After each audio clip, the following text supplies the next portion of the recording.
Indonesia, bagian dari diri saya.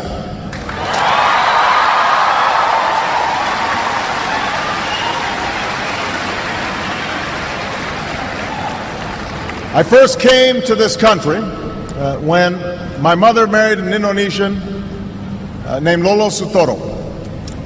And as a young boy, I was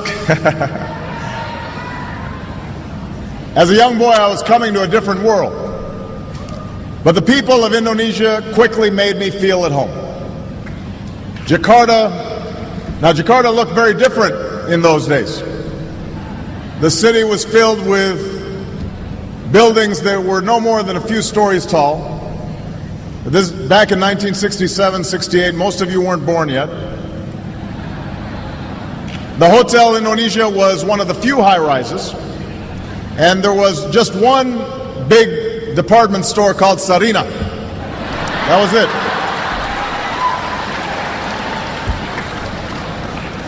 Becaks and Bemos, that's how you got around.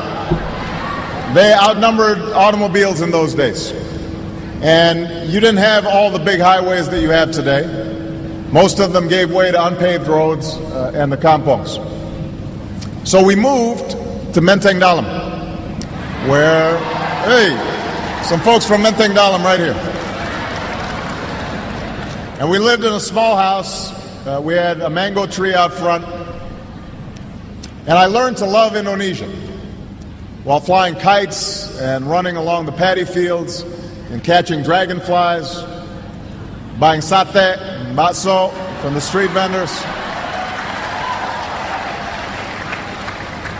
I still remember the call of the vendors. Sate. Yeah. I remember that.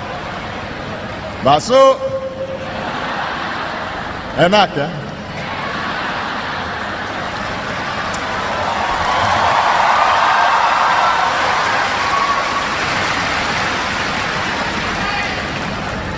But most of all, I remember the people.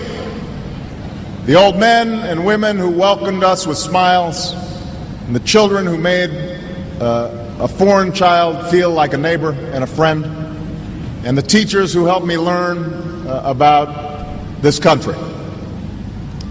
Because Indonesia is made up of thousands of islands and hundreds of languages, and people from scores of regions and ethnic groups.